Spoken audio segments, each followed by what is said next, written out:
Welcome to the Successful Nonprofits Bonus Break. I'm your host, Dolph Goldenberg. The bonus break is a short episode you can listen to while taking a coffee break and get the added bonus of making you and your nonprofit more successful. Produced as a companion to our longer Successful Nonprofits podcast, the bonus break covers all of the topics you care most about: professional development, fundraising, governance, board relations, marketing, tech, and more. Today's bonus break is the fourth installment of a multi-part series about strategic planning. This series is based on a lunch and learn that I presented last month, and I am breaking the lunchtime presentation into a bunch of bonus break-sized podcasts.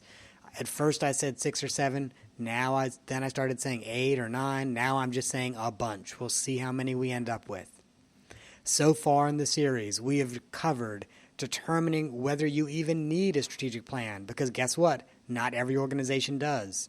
Assessing whether your organization is ready to begin planning if you decide that you do need one. And then once you actually start the planning process, we've talked about already conducting an environmental scan for your organization.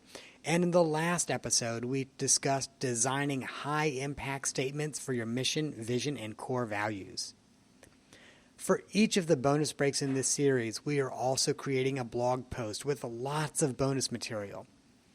Now, this includes things like a list of great mission statements, a tool for interviewing key stakeholders, and of course, assessment quizzes to determine if you actually need a plan and if you're ready to plan.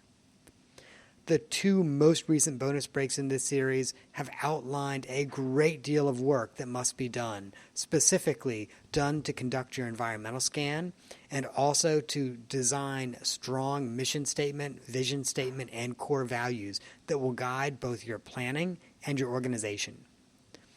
But at the end of that episode, we asked the question, who does all of this work? Today, we're going to take a step back and talk about the workers in this process. In the participatory strategic planning model that I use, we typically have a work group that is composed of 4 to 5 board members, a couple of community leaders, the executive director, and maybe one other staff member.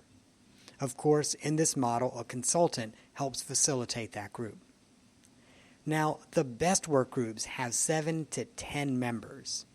Now, that's the ideal number because it is large enough to ensure that no member becomes overburdened with work, but small enough to still make core decisions easily. So let's unpack the responsibilities of these 7 to 10 work group members and discuss the best way to recruit them. Work group members are responsible for doing the heavy lifting of the strategic planning process. Specifically, they interview key stakeholders, write summaries and briefs, analyze high-level information, review documents developed by others, and stay in touch with the group between meetings. Now, once the environmental scan is complete, the work group then presents this environmental scan to the board at a full board retreat. And then, of course, they get the board's feedback, and then typically they will return back to the work group and really work on incorporating that feedback into the final plan. And then, of course, they take that final plan to the board for final approval. To keep the process moving forward, the work group will typically meet bi-weekly, and sometimes they meet in person, sometimes by phone or Skype, and typically they meet from as little as 45 minutes or meetings as long as 90 minutes. I'm sometimes asked, how do you know whether it's right for the work group to meet in person or by phone? And how do you know whether a 45-minute meeting is right or a 90-minute meeting is the best suited for a work group? And it really depends on 2 things. The first is the culture of the organization. Some organizations really do a great job at having engaged and active phone or Skype meetings, while others function best when they meet in person.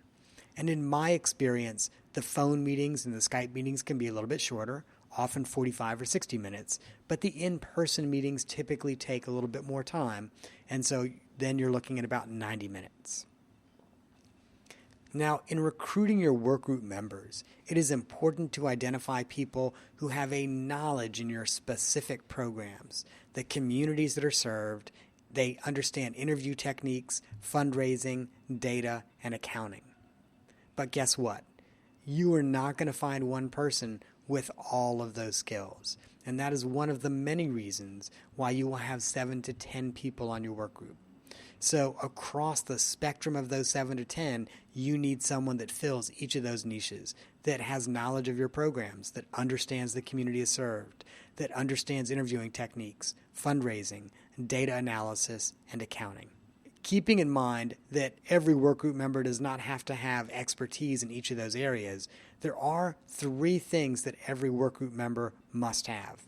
And the first is they must be passionate about the organization and its mission. If they don't bring that passion, then they're not going to make a great workgroup member. They also have to have the bandwidth to devote 1 to 3 hours a week for homework between meetings. And keeping in mind that on weeks when there's meetings, maybe they only have 1 or 2 hours of homework. But on weeks when there's not meetings, they probably will have 2 or 3 hours of homework. Again, things like interviewing stakeholders, reviewing high-level documents, maybe crunching some numbers, those types of things.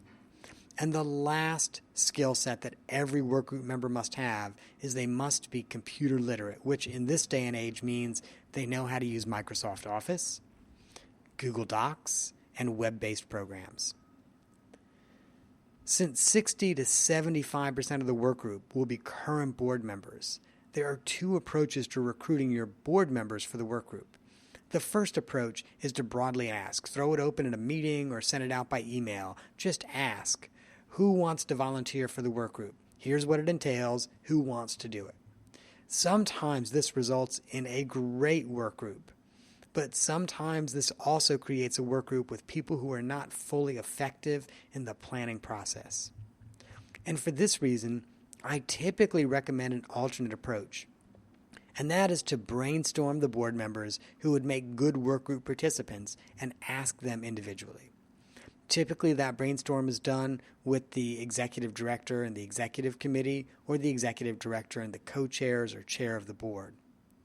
Now, to identify the community leaders who can serve on the work group, look for people who can be productive and effective members, keeping in mind that this is a great way to test out a prospective board member.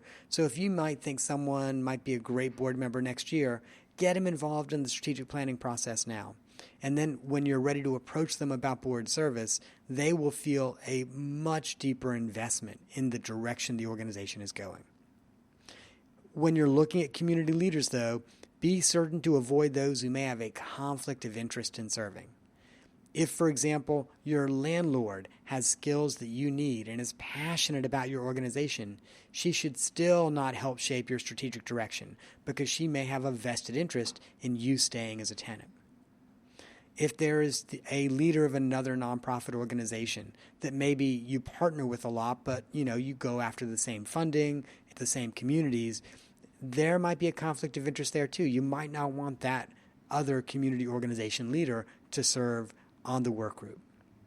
Now, I'm also often asked if staff other than the executive director should serve on the work group, and I always tell my clients that this should be the executive director's decision. The director can always ask a staff member to work on specific projects or make a presentation for the work group. But the executive director should also always be the one who determines the work and the tasks that are assigned to staff. When approaching your prospective workgroup members, whether you're approaching a board member or a community member, I always suggest providing a 1-page summary of the responsibilities. And it kind of lays out what we just talked about. So here's the time commitment. Here are the skill sets that we need. Here are the types of tasks that you are going to be doing. At the Successful Nonprofits blog, I have linked a sample 1-page summary that will be useful for approaching prospective workgroup members. So be sure to check out the blog. You can download the 1-page summary. It's a PDF, and it's kind of a full color. It's the kind of thing that you would feel really comfortable handing to a major donor or someone else not on your board who you might want to serve on the workgroup. Now that we have a better understanding of the workgroup and who does all of this work, we will turn our attention back to the planning process in next week's bonus break. Specifically, we are going to discuss how to create the initial strategy and recommendations for board consideration. The Bonus Break and the Successful Nonprofits podcast is produced by the Goldenberg Group as part of our mission to provide board development, strategic planning, and interim leadership to help nonprofits thrive in a competitive environment. Be sure to visit our podcast website, successfulnonprofits.com, or find me, Dolph Goldenberg, at successfulnonprofits.com, goldenberggroup.com, on Facebook, LinkedIn, or Twitter. And if you think your organization is ready to begin strategic planning, reach out to me. I am currently booking new engagements for the spring, and this is a great time to get on my consulting calendar. Thanks for joining us for this bonus break, and I hope you gain some insight to help your nonprofit thrive in a competitive environment. I am not an accountant or attorney, and neither I nor the Goldenberg Group provide tax, legal, or accounting advice. This material has been provided for informational purposes only, is not intended to provide, and should not be relied on for tax, legal, or accounting advice. Always consult a qualified, licensed professional about such matters.